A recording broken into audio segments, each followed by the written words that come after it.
मंत्री कपिल देव अग्रवाल ने बिजनौर में रावली बैराज स्थित तटबंध का निरीक्षण किया। मंत्री ने तटबंध के कटान को रोकने के लिए तत्काल कार्रवाई के निर्देश दिए।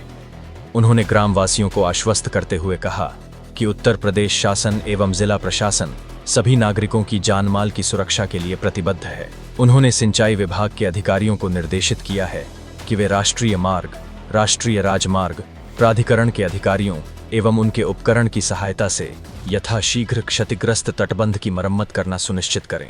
उन्होंने आश्वस्त करते हुए यह भी कहा कि उनके द्वारा जिला प्रशासन को तटबंध की मरम्मत का कार्य पूरी सजगता एवं तत्परता के साथ अपनी निगरानी में पूर्ण गुणवत्ता के साथ कराने के निर्देश दिए हैं। मंत्री ने निर्देशित किया कि रावली बैराज पर बने तटबंध के कटान को तत्काल रोकने के लिए सभी उपलब्ध संसाधनों के साथ आवश्यक प्रयास सुनिश्चित करें और किसी भी प्रकार के अतिरिक्त संसाधनों की आवश्यकता हो तो तुरंत उन्हें अवगत कराएं ताकि उसकी तत्काल व्यवस्था सुनिश्चित की जा सके। उन्होंने कहा कि माननीय मुख्यमंत्री द्वारा निर्देशित किया गया है कि किसी भी प्रकार से जनहानि नहीं होनी चाहिए, अतः सभी अधिकारी पूरी जिम्मेदारी के साथ तटबंध को मजबूती के साथ निर्मित कराना सुनिश्चित कराएं। बिजनौर से नीरज कुमार की रिपोर्ट। रावली जो घाट यहाँ पर है, बनना है रावली का, तो यहाँ पर उनको जानकारी मिली है। आदरणीय मुख्यमंत्री योगी आदित्यनाथ जी भी लगातार इसके लिए चिंतित हैं।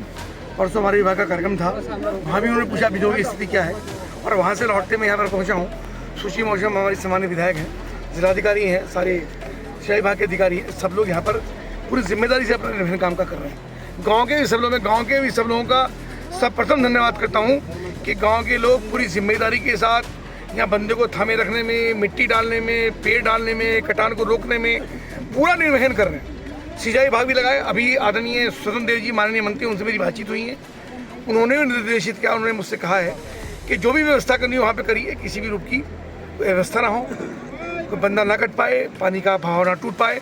तो मैंने जिलाधिकारी को निर्देशित किया है कि जो भी व्यवस्था करनी पड़े, सिंचाई विभाग के अधिकारियों को कॉन्फिडेंस में देकर के बातचीत करा करके, या पत्थर डलना हो, यहाँ पे जाल डलना हो, स्टर डलना हो, तो जो भी यहाँ पे काम हो तत्काल प्रभाव से पहले से यहाँ पे काम चल रहा है। और भी जैसे हमारे सामान्य विधायक, चूँकि क्षेत्रीय विधायक हैं, या गाँव के लोग जैसा बताएंगे, उनसे बातचीत करके जो निर्देश उनका होगा या सहायता मांगी जाएगी।